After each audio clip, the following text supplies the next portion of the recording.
Hi guys, welcome back to my YouTube channel. ഇതൊരു introduction video ആണ്. ഞാൻ എന്നെ പ്രോപ്പർലി ഇൻട്രൊഡ്യൂസ് ചെയ്തിട്ടില്ല ഈ ചാനലിൽ. I'm not that active on YouTube. ഇൻസ്റ്റയിലാണ് കൂടുതലും പോസ്റ്റ് ചെയ്യുന്നത്. എനിവേയ്സ്, എൻ്റെ പേര് ഷബാന എന്നാണ്. ഞാനൊരു എൻജിനീയറിംഗ് ഫൈനൽ ഇയർ സ്റ്റുഡൻ്റ് ആണ്. മലപ്പുറം തിരൂരാണ് എൻ്റെ വീട്. So I really want to tell my journey. ഭയങ്കര എന്താ കേൾക്കാൻ മാത്രമുള്ള സ്റ്റോറി ഒന്നുമില്ല, but I do want my audience to know correctly about me. എന്താണ് ഞാൻ, എങ്ങനെയാണ് ഇവിടെ എത്തിയത്, എങ്ങനെയൊക്കെയാണ് എൻ്റെ ലൈഫ് എന്നൊക്കെ ഉള്ളത് അറിയണമെന്ന് തോന്നി. ബിക്കോസ് ഞാൻ ഇനി മുതൽ കുറച്ചും കൂടിയും ഓഫൺ ആയിട്ട് പോസ്റ്റ് ചെയ്യണമെന്നുണ്ട് യൂട്യൂബിൽ. So I really want you to know about me. Okay, so let's start. So ഞാൻ എൻ്റെ വീട്ടിലത്തെ 4ാമത്തെ കുട്ടിയാണ്. എൻ്റെ താഴെ ഒരു അനിയനും എനിക്ക് 3 സിസ്റ്റേഴ്സും ഉണ്ട്. അപ്പോൾ സ്റ്റാർട്ടിങ് മുതൽ പറയുകയാണെന്നുണ്ടെങ്കിൽ ഞാൻ എൻ്റെ ഒരു KG to ഒരു 3rd സ്റ്റാൻഡേർഡ് വരെ നമ്മുടെ അടുത്തുള്ള എൻ്റെ നാട്ടിൽ തന്നെ ഉള്ള ഒരു സ്കൂളിൽ, ഒരു പ്രൈവറ്റ് സ്കൂളിലാണ് പഠിച്ചത്, അൽ അമീൻ. അപ്പോൾ ആ ഒരു സമയത്ത് ഞാൻ അത്യാവശ്യം ഇൻട്രോവേർട്ട്, അല്ലെങ്കിൽ കൂടുതൽ സംസാരിക്കുക അങ്ങനെയൊന്നും ഉണ്ടായിരുന്നില്ല. ഒരു പാവം കുട്ടി അങ്ങനെയാണ് ഇവിടെയൊക്കെ കേട്ടിട്ടുണ്ടായിരുന്നത്.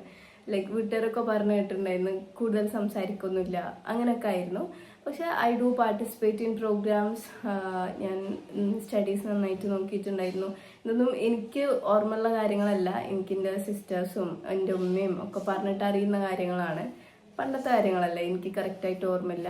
അപ്പോൾ ആഫ്റ്റർ ദാറ്റ് ഒരു 3rd സ്റ്റാൻഡേർഡ് കഴിഞ്ഞപ്പോൾ എൻ്റെ താത്തമാരൊക്കെ ഗവൺമെൻറ് സ്കൂളിലാണ് പഠിച്ചത്. 12th വരെ ഗവൺമെൻറ്റിലാണ് അവർ 3 പേരും പഠിച്ചത്. അപ്പോൾ എൻ്റെ ഉപ്പാക്ക് എന്നെയും എൻ്റെ അനിയനെങ്കിലും പ്രോപ്പർലി ഇംഗ്ലീഷ് മീഡിയം അങ്ങനത്തെ എഡ്യൂക്കേഷൻ തരണം എന്നുള്ള, ഉപ്പാക്ക് അങ്ങനെ ഒരു ലെവലിലേക്ക് എത്തിയിട്ടുണ്ടായിരുന്നു. എഡ്യൂക്കേഷൻ ഈസ് ഇമ്പോർട്ടൻറ്റ്, ഇംഗ്ലീഷ് നന്നായിട്ട് അറിയണം, അങ്ങനത്തെ ഒരു രീതിക്ക് എത്തിയിട്ടുണ്ടായിരുന്നു.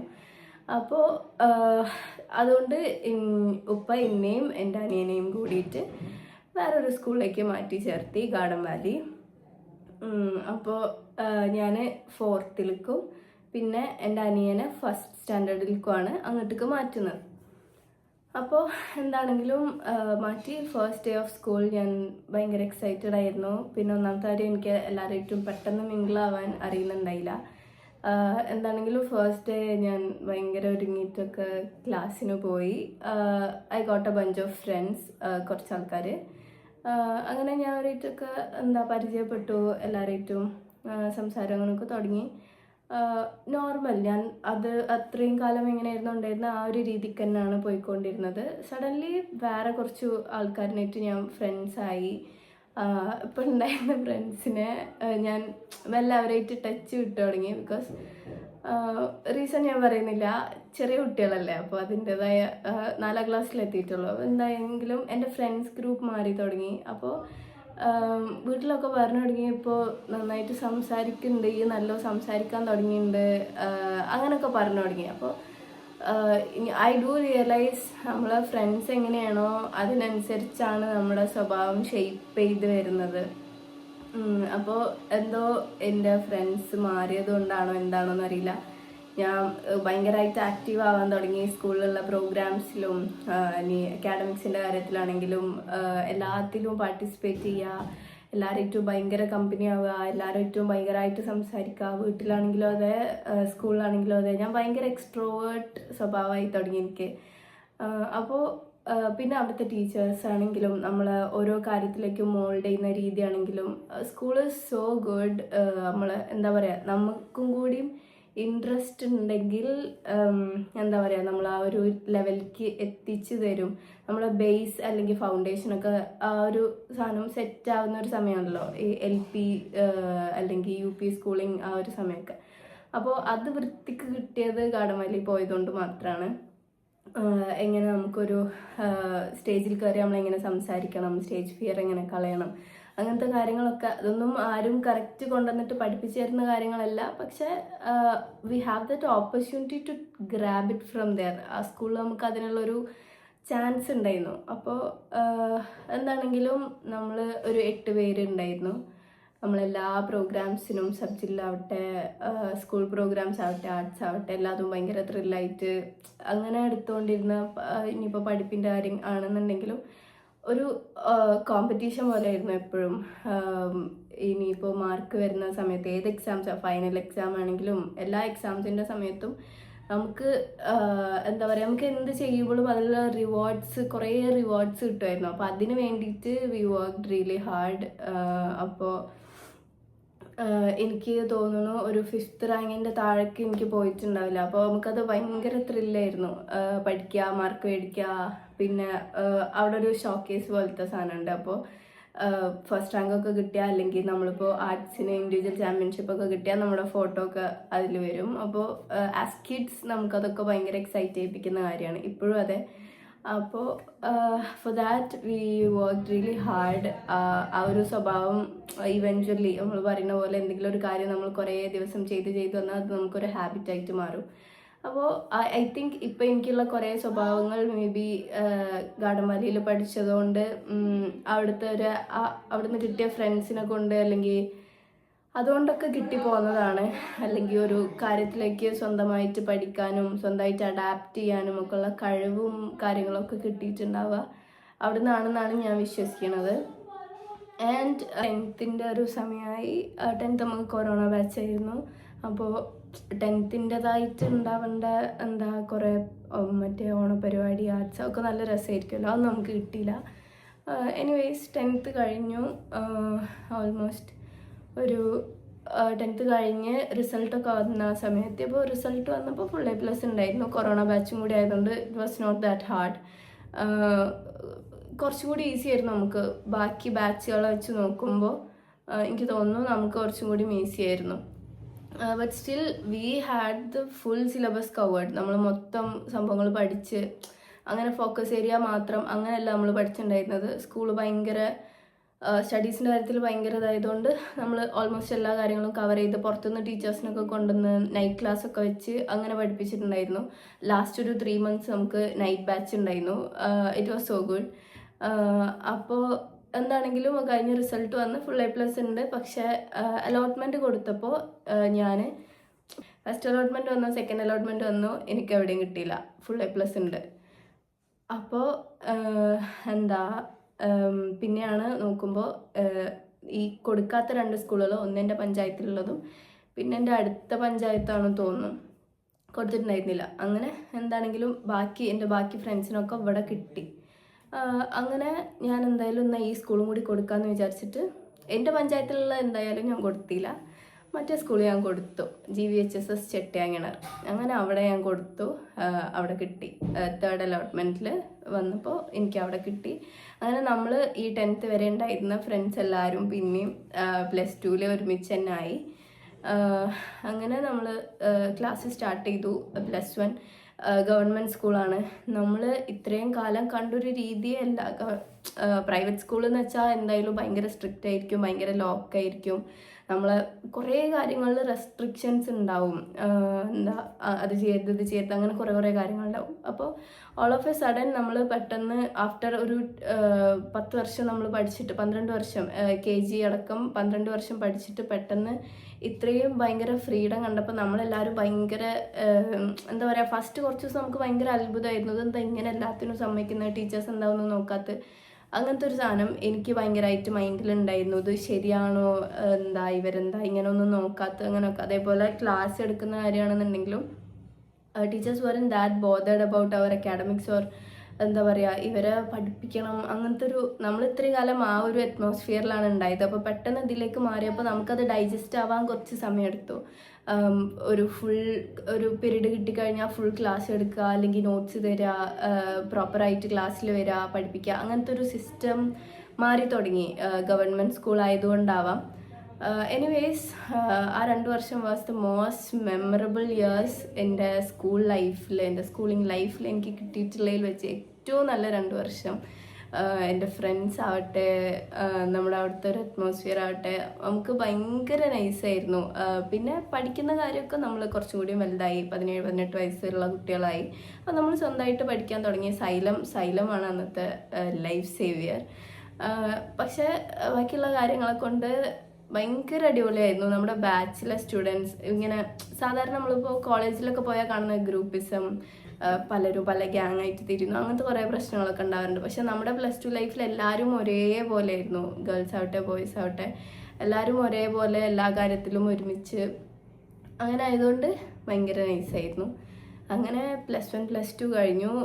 എനിക്ക് ഭയങ്കര വിഷമമായിരുന്നു +1 +2 ആൾക്കാരനെ എനിക്ക് ഒപ്പം കിട്ടൂല എന്നുള്ളത്.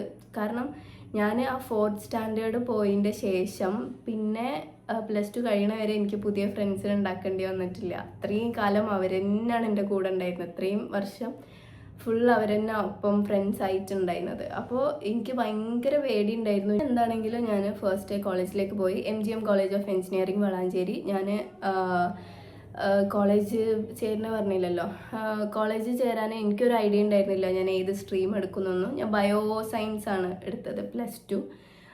അപ്പോൾ +2 കഴിഞ്ഞപ്പോൾ എനിക്ക് മനസ്സിലായി ബയോളജി എനിക്ക് പറ്റൂല എന്ന്. എനിക്ക് തീരെ ഇഷ്ടമായിരുന്നില്ല. എനിക്ക് മാർക്ക് ഉണ്ടായിരുന്നു 77 ഉണ്ടായിരുന്നു +1, 78 ഉണ്ടായിരുന്നു +2. പക്ഷേ എനിക്ക് പഠിക്കാൻ തീരെ ഇഷ്ടമായിരുന്നില്ല. പിന്നെ ബയോളജി പെട്ടെന്ന് സ്കോർ ചെയ്യാൻ പറ്റുന്ന സബ്ജക്റ്റ് ആണല്ലോ. മാർക്ക് കിട്ടിയത് അതുകൊണ്ടാവാം. അങ്ങനെന്തായാലും ഞാൻ മെഡിക്കൽ ഫീൽഡിലേക്ക് ഇല്ലയെന്ന് തീരുമാനിച്ചു. പിന്നെ എനിക്ക് ഭയങ്കര പേടിയുള്ള ആളാണ് ഈ ഹോസ്പിറ്റൽ, ബ്ലഡ്. എനിക്കെന്തെങ്കിലും അസുഖമായാൽ തന്നെ എനിക്ക് ഹോസ്പിറ്റലിൽ പോകാൻ തീരെ ഇഷ്ടമല്ല. അപ്പോൾ ഞാൻ അതെന്തായാലും ഉറപ്പിച്ചു ആ സൈഡ് പോകാൻ പറ്റില്ല. കുറേ ആൾക്കാർ എന്നോട് നഴ്സിംഗ് എടുത്തോ എന്നൊക്കെ പറഞ്ഞിട്ടുണ്ടായിരുന്നു. അപ്പോൾ അതിനുള്ള ധൈര്യം ഇല്ലാത്തതുകൊണ്ട് ഞാൻ അതിലേക്ക് പോയില്ല. പിന്നെ ഒരു ഓപ്ഷൻ ഉണ്ടായിരുന്നത് ഐ ഡു ലവ് ടീച്ചിങ്. ഞാൻ +2 കഴിഞ്ഞ സമയം മുതൽ ഓൺലൈൻ ട്യൂട്ടറിങ് ചെയ്തിട്ടുണ്ടായിരുന്നു. അപ്പോൾ ഐ തോട്ട് ഒരു ഡിഗ്രി എടുത്തിട്ട് PhD ഒക്കെ ചെയ്തിട്ട് പ്രൊഫസർ ആവാം, അങ്ങനെ ആയിരുന്നു പിന്നെ പ്ലാൻ ഉണ്ടായത്. അപ്പോൾ ഇത് പറഞ്ഞപ്പോൾ വീട്ടിലൊന്നും അത്ര താല്പര്യം ഉണ്ടായില്ല. മാർക്ക് ഉണ്ടായിട്ട് എനിക്ക് ഒരു 90% മാർക്ക് ഉണ്ടായിരുന്നു +1 +2. അപ്പോൾ വീട്ടിൽ വലിയ താല്പര്യം ഉണ്ടായില്ല. പ്രൊഫഷണൽ കോഴ്സ് എന്തെങ്കിലും എടുത്താൽ പിന്നെയും PG എന്നൊന്നും പറഞ്ഞു പോകേണ്ട ആവശ്യമില്ലല്ലോ, അങ്ങനെ എന്തെങ്കിലും നോക്കിക്കൂടെ എന്നുണ്ടായിരുന്നു. എനിവേസ് ഞാൻ കീമൊക്കെ എഴുതിയിട്ടുണ്ടായിരുന്നു ഒരു സേഫ്റ്റിക്ക്, ഇൻ കേസ് ആവശ്യം വന്നാലോ എന്നുള്ള നിലക്ക്. അപ്പോൾ അത് ജസ്റ്റ് പാസ്സായിട്ടുണ്ടായിരുന്നു. വലിയ മാർക്കോ റാങ്കോ കാര്യങ്ങളൊന്നും ഉണ്ടായിട്ടില്ല, ജസ്റ്റ് പാസ്സായിട്ടുണ്ടായിരുന്നു. അങ്ങനെ ഞാൻ ഓക്കെ എന്നാൽ എൻജിനീയറിങ് നോക്കാം എന്ന് വിചാരിച്ചു. പിന്നെ ഓഫ് കോഴ്സ് നല്ല സാലറി പാക്കേജ് കിട്ടണമെന്ന് നോക്കിയപ്പോൾ CSE നല്ലൊരു ഓപ്ഷനായിട്ട് തോന്നി. അങ്ങനെ ഞാൻ CSE ചൂസ് ചെയ്ത് ഏറ്റവും ഫീ കുറവുണ്ടായത് ആ സമയത്ത് അതായിരുന്നു എൻ്റെ ഏറ്റവും വലിയ റിക്വയർമെൻറ്റ്. ബാക്കിയൊന്നും പറഞ്ഞു തരാനും ആരുമില്ല, പിന്നെ ഞാൻ ആലോചിക്കുന്നുമില്ല. അങ്ങനെ എന്താണെങ്കിലും പിന്നെ എനിക്ക് ഡേ സ്കോളറായിട്ട് പോയി വരണം. ഭയങ്കര ഹോം സിക്നെസ് ഉള്ള ആളാണ്. അപ്പോൾ ഹോസ്റ്റലിൽ നിന്ന് പഠിക്കാന്നുള്ളതിനെ പറ്റി ഞാൻ ചിന്തിക്കുന്നില്ല. പിന്നെ വീട്ടുകാർക്കും അത്ര താല്പര്യമില്ല. അപ്പോൾ എനിവേസ് ഞാൻ MGM ചൂസ് ചെയ്തു. 29,000 പെർ ഇയർ ആണ് എൻ്റെ ഫീസ് വരുന്നത്. അങ്ങനെ ഞാൻ കോളേജ് ചൂസ് ചെയ്തു. കോളേജിൽ ഫസ്റ്റ് ഡേ ഞാൻ ഈ പറഞ്ഞ പേടികളൊക്കെ ഉണ്ട്. ഫ്രണ്ട്സ് ഇതുവരെ പരിചയമുള്ള ആരുമില്ല. അങ്ങനെ എന്തായാലും കോളേജിൽ കയറി. First day was so easy for me. ഞങ്ങൾ ഒരു 8 പേര്, വീണ്ടും ഞങ്ങൾ 8 പേര് പെട്ടെന്ന് ഫസ്റ്റ് ദിവസം തന്നെ നമ്മൾ ഭയങ്കര കമ്പനിയായി. ടീച്ചേഴ്സൊക്കെ ചോദിച്ചു നിങ്ങൾ ഓൾറെഡി പരിചയമുള്ളവർ വന്ന് ചേർന്നാണോ എന്നൊക്കെ ചോദിച്ചു. അത്രയും ബഹളമായിരുന്നു നമ്മളെ സൈഡ്. അപ്പോൾ പക്ഷെ നമ്മളെല്ലാവരും ഒരേ മൈൻഡ് സെറ്റ് ഉള്ളവരോ അല്ലെങ്കിൽ ഒരേ പെർസ്പെക്റ്റീവ് ഉള്ളവരോ ഒന്നുമല്ല. പലരും പല ചിന്താഗതിയുള്ള ആൾക്കാരാണ്. പക്ഷെ കോമൺ സംഭവം എന്താണെന്ന് വെച്ചാൽ എല്ലാവരും നന്നായിട്ട് സംസാരിക്കും. അതാണ് ഒറ്റ കോമൺ എലമെൻ്റ് ഉള്ളത്. അപ്പോൾ എന്താണെങ്കിലും നമ്മൾ ഫ്രണ്ട്സായി, ക്ലാസ്സസൊക്കെ നന്നായിട്ട് പോകുന്നു. എനിക്ക് മാത്സ് ഇഷ്ടമാണ്, പക്ഷെ എനിക്ക് പെട്ടെന്ന് ഗ്രാബ് ചെയ്യാൻ ഭയങ്കര ബുദ്ധിമുട്ടാണ്. അതേപോലെ ഫിസിക്സും. അപ്പോൾ ഈ സബ്ജക്റ്റുകളൊക്കെ ഉണ്ട്. എന്താണെങ്കിലും പഠിക്കുന്നുണ്ട്, കിട്ടുമായിരിക്കും എന്നുള്ള പ്രതീക്ഷയിൽ ഇങ്ങനെ പോവുകയാണ്. ഇൻറ്റേർണൽ എക്സാം വന്നു. ഇൻറ്റേർണൽസിൻ്റെ റിസൾട്ട് വന്നപ്പോൾ ഞാൻ 2 വിഷയത്തിൽ തോറ്റു. അപ്പോൾ ഐ തോട്ട് ഇൻറ്റേർണൽ എക്സാം അല്ലേ, കുഴപ്പമില്ല, മറ്റേൽ പിടിക്കാം എന്ന് വിചാരിച്ചു. 2 ഇൻറ്റേർണൽസ് ഉണ്ട്. ഇത് രണ്ടും കൂടി 40 മാർക്സ് ആണ് തോന്നുന്നു. 40 മാർക്സ് മതി. അപ്പോൾ അങ്ങനെ ചെയ്യാമെന്ന് വിചാരിച്ചു. അതെന്തായാലും സെക്കൻഡ് ഇൻറ്റേർണൽ ആയപ്പോൾ ഞാനത് തിരിച്ച് എടുക്കുകയും ചെയ്തു. പിന്നെ ഈ എക്സാമുകൾ ഫസ്റ്റ് സെമിസ്റ്റർ എക്സാം വന്നപ്പോഴും ഞാൻ ഒരിക്കലും പ്രതീക്ഷിക്കുന്നില്ല ഇത് ഇത്രയും ടഫാവും എന്നുള്ളത് നമ്മൾ മനസ്സിലാവുന്നില്ല. അങ്ങനെ എക്സാം കഴിഞ്ഞ് റിസൾട്ട് വന്നപ്പോഴും എൻ്റെ റിസൾട്ട് ഭയങ്കര മോശമായിരുന്നു. ഞാൻ മീൻസ് നമ്മൾ +2 വരെ അത്രയും ഷാർപ്പായി നിന്നിരുന്ന ഒരു സ്റ്റുഡൻറ്റ് വീട്ടുകാരാണെന്നുണ്ടെങ്കിൽ ഒരിക്കലും എക്സ്പെക്റ്റ് ചെയ്യുന്നില്ല ഇങ്ങനെ. എനിക്ക് ഒന്നാമതുള്ള പ്രശ്നം, എൻ്റെ വീട്ടിൽ നിന്ന് ഒരിക്കലും ഈ എന്താ പഠിക്കാത്ത, എന്താ ചെയ്യാത്ത അങ്ങനെ ചോദിക്കൂല. ഇൻസ്റ്റഡ് അവർ പ്രതീക്ഷിക്കും, ഓക്കെ ഇവൾ ഇത്രയും മാർക്ക് മേടിക്കും എന്നുള്ള പ്രതീക്ഷിക്കും. അപ്പോൾ എനിക്കത് ഭയങ്കര പ്രഷറാണ്. എൻ്റെ അടുത്ത് നിന്ന് ആരെങ്കിലും എന്തെങ്കിലും എക്സ്പെക്റ്റ് ചെയ്തിട്ട് എനിക്കത് കൊടുക്കാൻ പറ്റണില്ല എന്നുണ്ടെങ്കിൽ എനിക്കത് ഭയങ്കര പ്രഷറാണ്. എൻ്റെ തലൻ്റെ മേലെ ഇങ്ങനെ എന്തോ വന്നിരിക്കണ പോലെ തോന്നും. അപ്പോൾ ഞാൻ ഇപ്പോഴും എന്ത് കാര്യം ചെയ്യുമ്പോഴും നമ്മളെന്ത് കിട്ടിയാലും ഞാൻ എൻ്റെ ഉമ്മാൻ്റെ അടുത്താണ് ഫസ്റ്റ് പറയാം, അമ്മ അങ്ങനെ ഒരു സംഭവം ഉണ്ടെന്ന് പറയുമ്പോൾ അമ്മ ഭയങ്കരമായിട്ട് എക്സ്പെക്റ്റ് ചെയ്യും, ഓക്കെ ഇത് കിട്ടിയല്ലോ എന്ന് എക്സ്പെക്റ്റ് ചെയ്യും. അപ്പോൾ ഞാൻ അമ്മനോട് പറയും, നിങ്ങൾ ഇങ്ങനെ പ്രതീക്ഷിക്കരുത്, ഉറപ്പായിട്ടില്ല എന്ന് ഞാൻ ആദ്യമേ പറയും. കാരണം ഉമ്മ അത് പ്രതീക്ഷിച്ചിരിക്കുമ്പോൾ എനിക്കത് കൊടുക്കാൻ പറ്റിയില്ല എന്നുണ്ടെങ്കിൽ എനിക്കത് ഭയങ്കര ഇടങ്ങാറാണ്. അപ്പോൾ ആ ഒരു എൻ്റെ വീട്ടിൽ നിന്ന് എന്നെ ചീത്ത പറയേ, മാർക്കില്ലാത്തതിന് കുറ്റപ്പെടുത്തേ ഒന്നും ചെയ്തിട്ടില്ല. പക്ഷെ എനിക്ക് ഒന്നാമതെന്ന് വെച്ചാൽ ഇവരൊന്നും പറയുന്നുമില്ല. അതാണ് എനിക്ക് കൂടുതൽ ബുദ്ധിമുട്ടായത്. കുറ്റപ്പെടുത്താതെ അവർ ചെയ്യും എന്ന് പ്രതീക്ഷിച്ചിരിക്കുമ്പോഴാണ് എനിക്ക് ഏറ്റവും ബുദ്ധിമുട്ട്. ചീത്ത പറയുകയാണെന്നുണ്ടെങ്കിൽ എനിക്ക് അത്രയും പ്രശ്നം ഉണ്ടാവില്ല. അപ്പോൾ ഒരു വർഷത്തിന് എനിക്ക് ഭയങ്കര വേഴ്സായിരുന്നു എഞ്ചിനീയറിംഗ് എന്ന് പറയാം. ഞാൻ ഡ്രോപ്പ് ചെയ്താലോ എന്ന് വരെ ചിന്തിച്ചിട്ടുണ്ട്. എനിക്ക് ഭയങ്കര വേഴ്സ് വെച്ചാൽ ആ ഒരു വർഷം 2024 to 2025 ആ ഒരു ടൈം പീരീഡ് എനിക്ക് ഭയങ്കര വേഴ്സായിരുന്നു. ഞാൻ കുറേ ഇരുന്ന് കരഞ്ഞിട്ടുണ്ട്, എന്താ എനിക്ക് പഠിച്ചിട്ട് കിട്ടാത്തത്, എന്താ ശരിയാവാത്തത് ഒക്കെ ആലോചിച്ചിട്ട്. ലൈക്ക് ആരോടും പറയാനും വയ്യ, ആർക്കും ഹെൽപ്പ് ചെയ്യാനും വയ്യ, അങ്ങനെ ഒരു സിറ്റുവേഷൻ ആയിരുന്നു ആ ഒരു സമയത്ത്. പിന്നാണെങ്കിൽ എനിക്ക് വേറൊരു പ്രശ്നം എന്താ വെച്ചാൽ, എൻ്റെ ചുറ്റിലുള്ളവർ ഇങ്ങനെ പലതും ചെയ്യണത് കാണുമ്പോൾ ഞാൻ ഭയങ്കര ബാക്കിലായി പോകുമെന്നുള്ള പേടി എനിക്ക് ഭയങ്കരമായിട്ടുണ്ട്. ഈവൻ ദോ ഞാൻ എന്തെങ്കിലുമൊക്കെ ചെയ്യുന്നുണ്ടെങ്കിലും ഞാൻ ബാക്കിലാവുമെന്ന് എനിക്ക് എപ്പോഴും ഭയങ്കര പേടിയാണ്. അപ്പോൾ അതും ഈ മാർക്കില്ലാത്തതും സപ്ലിയുടെ എണ്ണം കൂടി വരുന്നതും ഒക്കെ എനിക്ക് ഭയങ്കര പ്രഷറായിക്കൊണ്ടിരുന്നു. പിന്നെ 3rd സെമിസ്റ്റർ എക്സാം ഞാൻ ഏറ്റവും കൂടുതൽ കഷ്ടപ്പെട്ട് എഴുതിയിട്ടുള്ള ഒരു എക്സാം എൻ്റെ 3rd സെമിസ്റ്റർ എക്സാമാണ്. ഒന്നാമത്തെ കാര്യം, പഠിക്കുക എന്നുള്ളതല്ല ബുദ്ധിമുട്ട്, പഠിച്ചിട്ട് കിട്ടൂലേ എന്നുള്ളൊരു ടെൻഷനും കൂടി തലയിലുണ്ടാവുമ്പോൾ ആ പ്രഷറും പഠിക്കലും കൂടി ഒത്തുപോകാൻ ഭയങ്കര ബുദ്ധിമുട്ടാണ്. ഞാൻ ഇപ്പോൾ എല്ലാ സ്റ്റുഡൻസിനോടും പറയുന്ന കാര്യമാണ്, നിങ്ങൾ ടെൻഷൻ അടിച്ചിട്ട് പഠിക്കരുത്. നമുക്ക് ഒരു വാക്ക് 2 മിനിറ്റ് കൊണ്ട് പഠിക്കാനുള്ളത് ഈ ടെൻഷനും കൂടി ഉണ്ടെങ്കിൽ നമുക്കത് 4 മിനിറ്റ് ആവും. എന്താണെങ്കിലും 3rd സെമിസ്റ്റർ എക്സാം കഴിഞ്ഞപ്പോഴാണ് ഞാനൊന്ന് ശ്വാസം വിട്ടു തുടങ്ങിയത്. ഞാൻ ഫുൾ പാസ്സായി. പിന്നീട് ഞാൻ എല്ലാ സപ്ലികളും ക്ലിയർ ചെയ്തു പോകുന്നു. ഇപ്പോൾ അൽഹംദുലില്ലാ 6th സെമിസ്റ്റർ വരെ കുഴപ്പമൊന്നും ഇല്ലാണ്ട് പോകുന്നു. പിന്നെ 3rd സെമിസ്റ്ററിൻ്റെ ആ ഒരു സമയം മുതലാണ് ഞാൻ കയറി തുടങ്ങിയത്. ശരിക്കും ഞാൻ ഒരു കോഴ്സിന് ചേർന്നു ആഷ് കോർപ്പ് അക്കാഡമിയിൽ. അവർ ശരിക്കും എന്നെ ഹെൽപ്പ് ചെയ്തിട്ടുണ്ട്. അലി സർ ആവട്ടെ, ബെൻസി മിസ് ആവട്ടെ, ഭയങ്കര ആ ഒരു സമയത്ത് ഞാൻ പറഞ്ഞല്ലോ എനിക്ക് പ്രോപ്പർ ഗൈഡൻസ് വേണമായിരുന്നു. അപ്പോൾ ആ സമയത്ത് ഇവരിങ്ങനെ ഒപ്പം ഇരുന്ന് പഠിപ്പിച്ചു തരും. എനിക്ക് ഇങ്ങനെ ഒറ്റക്കിട്ടിട്ട് പോയി സെൽഫ് ലേൺ ചെയ്യാന്ന് പറയുന്ന ഒരു മെത്തേഡ് അന്ന് അറിയില്ല. എനിക്ക് ഭയങ്കര പേടിയായിരുന്നു, ഞാൻ ഇനിയും ബാക്കിലായി പോകുമോ എന്നുള്ളത്. അപ്പം അതുകൊണ്ട് തന്നെ ഇവരൊക്കെ ഇങ്ങനെ ഒപ്പം നിർത്തി പഠിപ്പിച്ചു തന്നുകൊണ്ടാണ് ഒരു പക്ഷേ എല്ലാം ശരിയായി ഒക്കെ. എനിക്കിപ്പോൾ എല്ലാ കാര്യങ്ങളും ഒറ്റയ്ക്ക് ചെയ്യാൻ പറ്റുന്നുണ്ടെങ്കിൽ ഇവരുടെ എല്ലാവരുടെയും ഹെൽപ്പുണ്ട്. ഞാൻ ഒരിക്കലും പറയൂല ഞാൻ ഒറ്റയ്ക്ക് കഷ്ടപ്പെട്ടിട്ടാണ് എനിക്കിതൊക്കെ കിട്ടിയെന്ന് ഞാൻ ഒരിക്കലും പറയില്ല. എൻ്റെ ഫാമിലി, എൻ്റെ ഫ്രണ്ട്സ്, എൻ്റെ മെൻറ്റേഴ്സ്, എൻ്റെ താത്തമാർ, എൻ്റെ അനിയന്, എല്ലാവരും അത്രയും സപ്പോർട്ട് ചെയ്തിട്ട് മാത്രമാണ് ഞാൻ എന്തെങ്കിലും ചെയ്തിട്ടുണ്ടെങ്കിൽ ഇവരുടെയൊക്കെ ഹെൽപ്പ് കൊണ്ടാണ് അത് നടന്നിട്ടുള്ളത്. അപ്പോൾ പിന്നീടാണ് എനിക്ക് തോന്നുന്നു ഒരു 1 month എന്തോ ആയിട്ടുള്ളൂ ഞാൻ കോണ്ടന്റ് ക്രിയേഷൻ സ്റ്റാർട്ട് ചെയ്തിട്ട്. ഞാൻ ഇതിൽ നിന്ന് എന്ത് കിട്ടും, എങ്ങനെ എത്ര പെട്ടെന്ന് ഫോളോവേഴ്സ് ആവോ, ഇങ്ങനെയൊന്നും പ്രതീക്ഷിച്ച് തുടങ്ങിയതല്ല. I just started on a flow. ഒരു ക്ലയൻറ്റിൻ്റെ ഞാൻ ചെയ്തൊരു വെബിൻ്റെ ക്ലയൻറ്റ് റിവ്യൂ കേട്ടിട്ട് ആ ഒരു സന്തോഷം എല്ലാവരോടും പറയാൻ വേണ്ടിയിട്ട് ഒരു വീഡിയോ എടുത്തിട്ടിട്ടാണ് ഞാൻ തുടങ്ങിയത്. വിത്തിൻ 1 month എനിക്ക് 10K ഫോളോവേഴ്സായി. എല്ലാവരും പറയും കോണ്ടന്റ് ക്രിയേഷൻ ഭയങ്കര ടഫാണെന്ന്, but I didn't felt like that. Maybe എനിക്ക് പെട്ടെന്ന് ഗ്രോത്ത് ഉണ്ടായതുകൊണ്ടായിരിക്കും എനിക്ക് ആ ഒരു ത്രില്ല് പോയിട്ടുണ്ടായിരുന്നില്ല. പോസ്റ്റ് ചെയ്യാനുള്ള കൺസിസ്റ്റൻസി ഞാൻ വിട്ടിട്ടേ ഉണ്ടായിരുന്നില്ല. കാരണം ഞാൻ പോസ്റ്റ് ചെയ്യുന്ന വീഡിയോസിനൊക്കെ എനിക്ക് അത്യാവശ്യം റീച്ചായി, പിന്നെ അത്യാവശ്യം ഫോളോവേഴ്സ് കയറുന്നുണ്ടായിരുന്നു. അപ്പോൾ I had that thrill to post daily. അപ്പോൾ എനിക്കത് അത്ര ഭയങ്കര, ഞാൻ ചെയ്യുന്ന ബാക്കി കാര്യങ്ങളെ വെച്ച് നോക്കുമ്പോൾ എനിക്ക് കോണ്ടന്റ് ക്രിയേഷൻ അത്രയും ടഫായിട്ട് തോന്നിയില്ല. I felt it like so easy. ഇനി എങ്ങനെ ആവും എന്നുള്ളത് എനിക്കറിയില്ല. ഇത്രയും കാലം ഇറ്റ് വാസ് ഈസി. യൂട്യൂബിൽ പോസ്റ്റ് ചെയ്യാനാണ് കുറച്ചും കൂടി ബുദ്ധിമുട്ടെന്ന് തോന്നുന്നു. എനിക്കത് അത്ര റെഡിയായി വന്നിട്ടില്ല. അപ്പോൾ ഇൻഷാല്ല ഇനി മുതൽ എനിക്ക് പോസ്റ്റ് ചെയ്യണമെന്നുണ്ട്.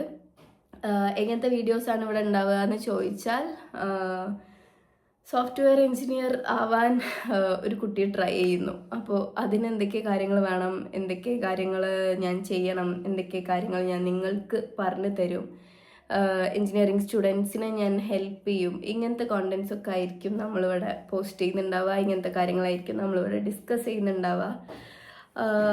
ഡെയിലി വ്ളോഗ്സ്, സ്റ്റഡി വ്ളോഗ്സ്, ഇങ്ങനത്തെ കാര്യങ്ങളൊക്കെ പോസ്റ്റ് ചെയ്യാനാണ് ഞാൻ ഉദ്ദേശിക്കുന്നത് ഇൻഷാല്ലാ. അപ്പോൾ this is all about me. ഇനി ത്രൈസ് എ വീക്ക് പോസ്റ്റ് ചെയ്യണം എന്നാണ് എനിക്ക് ആഗ്രഹം. ഇത് ഞാനിവിടെ പറയാൻ കാരണം എനിക്ക് കുറച്ചെങ്കിലും റെസ്പോൺസിബിലിറ്റി ഉണ്ടാവാൻ വേണ്ടിയിട്ടാണ്.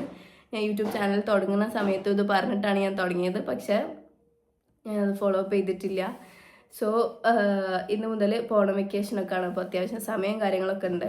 അതിൻ്റെ ഇടയിൽ എനിക്കൊന്ന് വെയ്യാണ്ടായി, അപ്പോൾ അതാണ് സൗണ്ട് ഇങ്ങനെ. സോ അങ്ങനെ പോസ്റ്റ് ചെയ്യണമെന്ന് ആഗ്രഹമുണ്ട്. ലെറ്റ്സ് സീ എത്രത്തോളം നടക്കും എന്നുള്ളത്. അപ്പോൾ ഇത്രയൊക്കെ ഉള്ളൂ. ബൈ.